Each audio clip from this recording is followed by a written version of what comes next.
വാർഷിക പദ്ധതി പരിഷ്കരിക്കുന്നതിന്റെ ഭാഗമായി അടങ്കൽ തുക ക്രമപ്പെടുത്താൻ പദ്ധതികൾ ഒഴിവാക്കരുതെന്ന് തളിപ്പറമ്പ് നഗരസഭ കൗൺസിൽ യോഗത്തിൽ ഭരണ പ്രതിപക്ഷ കൗൺസിലർമാർ ഒന്നടങ്കം ആവശ്യപ്പെട്ടു. ഓൺ ഫണ്ട് ഉപയോഗിച്ചെങ്കിലും റോഡ് നവീകരണം പൂർത്തിയാക്കണം. അതേസമയം നഗരസഭാ ഫണ്ട് ഉപയോഗിച്ചുള്ള നഗര സൗന്ദര്യവൽക്കരണ പ്രവൃത്തികൾ മാറ്റിവെക്കണമെന്ന് പ്രതിപക്ഷ കൗൺസിലർമാർ ആവശ്യപ്പെട്ടു.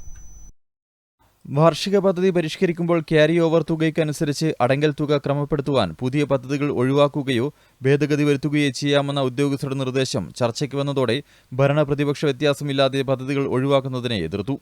വിവിധ വാർഡുകളിൽ റോഡുകൾ മോശമായ നിലയിലുണ്ട്. പദ്ധതികൾ ഉപേക്ഷിക്കുക എന്നത് ജനങ്ങളെ ദുരിതത്തിലാക്കുന്നതിന് തുല്യമാണെന്ന് കൗൺസിലർമാർ പറഞ്ഞു.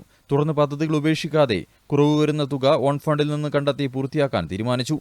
വികസന പ്രവർത്തനങ്ങൾക്ക് ഫണ്ടിന്റെ കുറവ് ചർച്ചയാകുന്നതിനിടയിൽ നഗരസൗന്ദര്യവൽക്കരണത്തിന്റെ പേരിൽ വൈസ് ചെയർമാൻ കല്ലിങ്കയിൽ പത്മനാഭന്റെ വാർഡിൽ സ്വകാര്യ വ്യക്തിയുടെ സ്ഥലത്ത് ഉൾപ്പെടെ ടൈൽസ് പതിക്കുന്ന പദ്ധതി ഒഴിവാക്കണമെന്ന് പ്രതിപക്ഷ കൗൺസിലർ CV ഗിരീശൻ ആവശ്യപ്പെട്ടു. എന്നാൽ PWDയുടെയും സ്വകാര്യ വ്യക്തിയുടെയും സ്ഥലത്താണ് പ്രവൃത്തി നടത്തുന്നതെന്നും കഴിഞ്ഞ വർഷത്തെ പ്രവൃത്തി സ്വകാര്യ വ്യക്തിയുടെ അനുമതി ലഭിച്ച നഗരസഭയുടെ ആസ്തിയിൽ സ്ഥലം ഉൾപ്പെടുത്തുന്നതിന് വൈകിയതാണ് നീണ്ടുപോയതെന്നും മുനിസിപ്പൽ എഞ്ചിനീയർ വ്യക്തമാക്കി.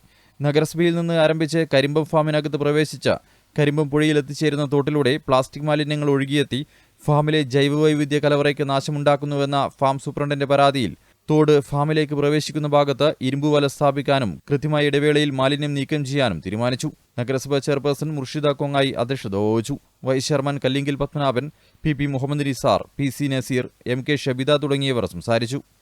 News bureau, Taliparamba.